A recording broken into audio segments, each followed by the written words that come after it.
This is Andrew Stotz of Stotz Investment Research. I'm going to talk to you about how to become financially world-class, part 4. So what I'll be talking about is how to compare your company.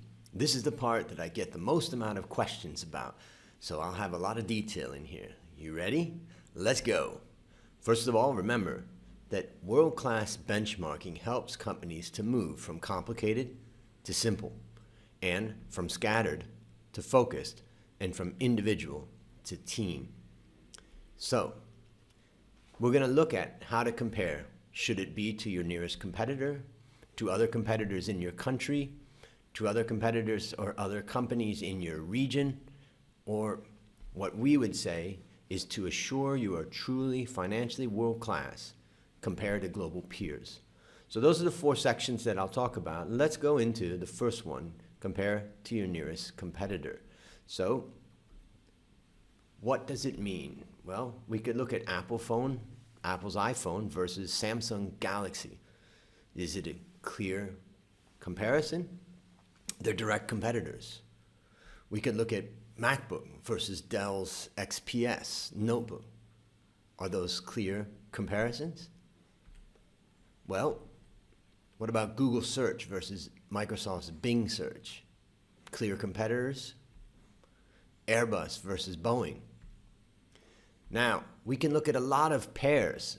BMW versus Mercedes, Canon versus Nikon, Coke versus Pepsi, Ferrari versus Lamborghini. But remember also that what we are really comparing is not necessarily companies here, we're comparing brands. These companies may be very different. How about Ford versus GM, or McDonald's versus Burger King, Nike versus Reebok, Procter & Gamble versus Unilever? Well, they're both consumer product companies, but these companies can be very, very different. UPS versus FedEx, or Visa versus MasterCard, or Dunkin' Donuts versus Starbucks. Comparable, right? Really? Starbucks roasts its own coffee, Dunkin' Donuts does not. How about Google versus Facebook, or Netflix versus Amazon? Now, the benefits of comparing to your nearest competitor is it's easy to calculate. You don't need a finance expert like me for that. It gives management team one target to focus on, beating that competitor. Consumers may be making a choice between these 2 companies. So if Apple can beat Samsung, then the iPhone wins against the Samsung Galaxy. And it's the most comparable company, let's say, that you can find. And therefore, nobody can argue that your comparable company is not comparable. Now, another weakness is if that competitor is performing poorly, then beating them may not be a strong measure of success. Your future competition could also come from many other companies. So if you're narrowly focused on one, you may miss it. You could only be beating your nearest competitor, but you may get the management team overly focused. And then they miss opportunities and miss the approaching competitors that are coming. And also remember, in a lot of cases, you want to compare, but ultimately you're comparing brands. And it's very close comparison, but comparing brands is not the same as comparing companies. With brands, we rarely have financial disclosure. We have financial disclosure on the company. Now, comparing against a direct competitor such as Coke versus Pepsi may not be as simple as it seems. I used to work at Pepsi, and I can say it's a very different company from Coke. Pepsi's snack foods divisions accounts for 50% of the revenue, while Coca-Cola's revenue comes almost all from beverages. So if you say, well, let's compare the 2, you're going to have very different companies.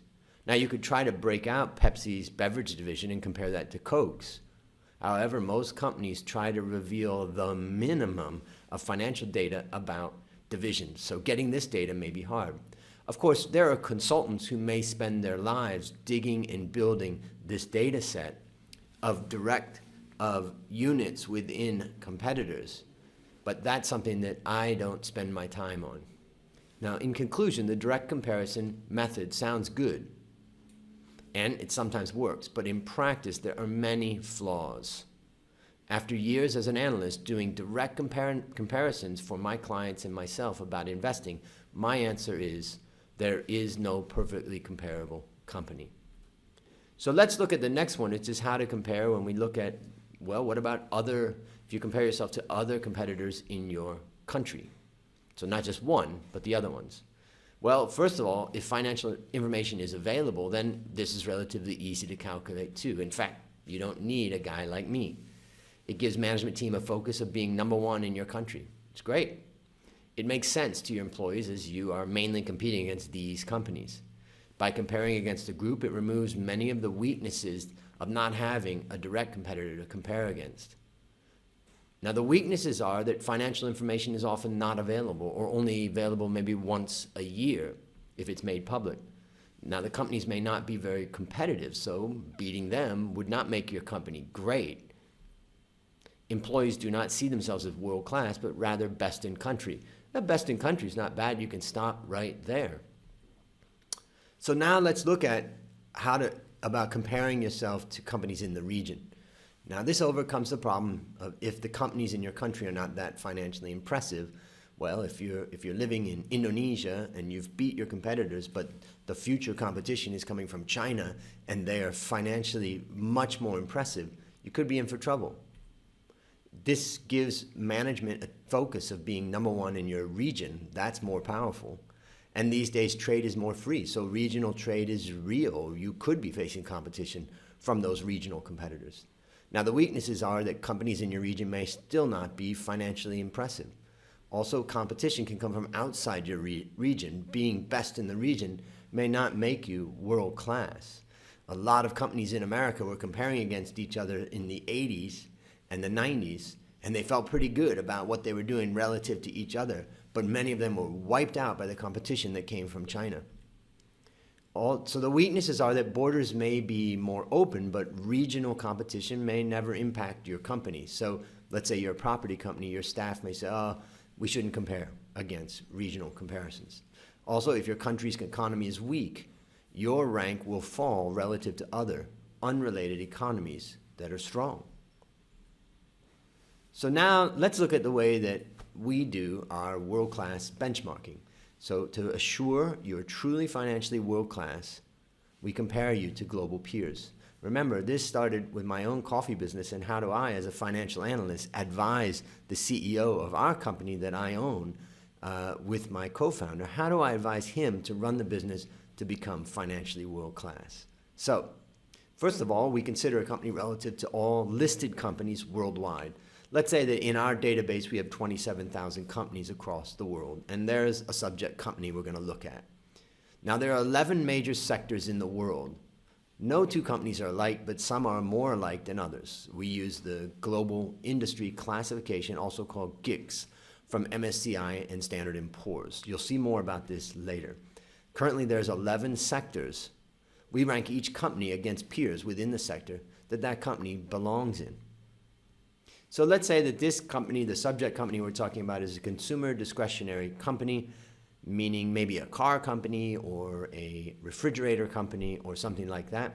Now, what sector does the company operate in? Well, we have to look at your company and say, okay, are you consumer discretionary, consumer staples? Are you an energy company, healthcare company? Are you an industrial company, information technology company, a materials company, a real estate company? How about a telecom company or a utilities company? So we don't compare against financial companies, so that's one sector that we don't look at. Now, let's just say that the next thing we have to figure out is whether you're a large, medium, or small company within your sector. So let's say in this case that we break it down horizontally by large, medium, small, and the company is a small company, as my coffee company is. So now let's look at profitability. We rank the company's profitability relative to other companies across the globe in the same sector at the same size. So here we have the matrix that we use where it's consumer discretionary sector is in the column and it's a small company. And now we do a ranking from number 1 to number 10. Imagine that there was 1,000 companies in that sector. That means each decile has 100 companies. So if you were best, you'd be number 1, part of the 100 best companies out of 1,000. And if you're worst, you'd be number 10, some of the worst companies, worst 100 companies. So let's say that we rank this company on its profitability. Remember that profitability is ROA. We'll talk more about that later. And we say that this company is ranked a 6, meaning slightly below average. Now we look at growth. We also rank how fast the company is growing. relative to other countries, other companies across the globe in that sector of that size. So remember, again, we rank from 1 best to 10 worst. Let's say the company's growth is a 1. Fantastic. One of the best companies out there. So now we look at the profitable growth score. We rank the combined score of profitability and growth of every company, and then we put that ranking in the same 1 to 10, 1 best, 10 worst. And let's say that this company, it's below average on its profitability, it's above average on its growth, and therefore ultimately it comes out with a score of 5, average. Good, not bad. It is average. So now there's some common questions that I've had. I'll just go through them as quickly as I can. One of them is if you're comparing one company against maybe 1,000 companies globally in that company's sector, wouldn't your ratios be skewed as you are not comparing apples to apples, but rather apples to pears or oranges? They're so different. Now, this is because within each sector there are many different, for instance, industries that we could break down. In other words, you could drill down deeper and get a more comparable company. Another question that I've gotten is each company is generating revenue and cash differently. So unless you strip out that line item of the different business segments and compare them to other exactly similar business segments, you could be getting misleading information. Now, I'll explain my reasoning to try to sum up why we do what we do. What follows explains why we compare, the way we do it, and the benefits we see. So why we compare the way we do, we believe that there are no perfectly comparable companies, first of all. And though it would be nice to find, there's just no true apples to apples comparison in this world. No two companies are comparable. Apple versus Samsung, not comparable almost at all, though they are direct competitors. ExxonMobil versus CNOOC, the Chinese oil exploration company, no, not at all. It is hard to get the depth of data needed on any direct competitor or competitors, so this research is usually done on an ad hoc basis. Now, we can do such a study, and even if sporadically produced, it can be helpful, but is not a consistent measure of performance. Rather, it's a one-time benchmark. So if we can do some consulting work, dig out that information, and then use that as a benchmark, or maybe we go to a trade association where they have that information, and we dig that out and we use that as a benchmark. There's nothing wrong with that. In fact, the CEO can use that, and the CFO can use that all the time. But with world-class benchmarking, remember, we're trying to come up with a method that employees can understand. Now, our data also is updated every 3 months. This keeps the challenge for management very real. When you do comparisons that are very, very narrow comparisons, sometimes you may not get updated data for 3 years for those companies. Now, it's rare for one company to do just one business line, so sometimes people think about comparing brands like Coke and Pepsi, but we need to compare the finances of the companies as we rarely get the data on the brands. In addition, companies will grow and shrink different divisions of their business over time. If you get overly focused on that, it may be misleading. Again, if you can get the data on the divisions, there's nothing wrong with doing that analysis, but it's not necessarily a consistent measure that what we want is a consistent measure. Now, what if your one little comparable company is doing poorly? You're beating them, but you're not world-class. By comparing against global competitors, we can know if your company is truly world-class. And that is such a big, hairy, audacious goal, as Jim Collins says in his book, Good to Great. Now, there are more than 40,000 companies that an investor could buy in the stock market. It may not feel like it, but you are ultimately competing for capital against those companies. You want the market to allocate capital to you. Building a world-class company means you are always assured of having a steady flow of capital. So also, our measure can be applied to an unlisted company or a listed company. This can be a good tool for companies that want to prepare themselves to be listed in the stock market and prepare for an IPO. Because if they can do this, they can help to assure that their company can be listed at the highest price, generating the highest value. Now, also keep in mind the investor angle. We look at companies from an angle of an operator, but an investor needs well-defined investment categories to effectively implement portfolio strategies. Similar companies can be similarly impacted by business and economic factors. So remember that also companies within that sector may be equally impacted by oil or other things. And so therefore, those factors may be very similar across them. Investors are using a consistent and unbiased classification to compare companies, industries, and consider regional and global trends. So they are using MSCI S&P indices. Now let's just look at the history of this. This is not something new. In 1937, Standard & Poor's created the SIC codes, Standard Industry Classification. In 1999, Standard & Poor's and Morgan Stanley Capital International created a single, consistent global sector and industry definitions called GICS. That allows us to have a standard that everybody is using. Investors use it, so should you. So what have we learned in this section? To be sure, your financial performance is truly world-class compared to global peers. This broad comparison is against the same size companies in the same sector. This measure is stable, it's global, it's understandable, it's available, and it works to increase the value of your company. And of course, that's the whole point, to increase the value of your company. There's many different ways to do that, but this is the way that we found that's simple and easy to understand. Remember, world-class benchmarking takes complicated to simple.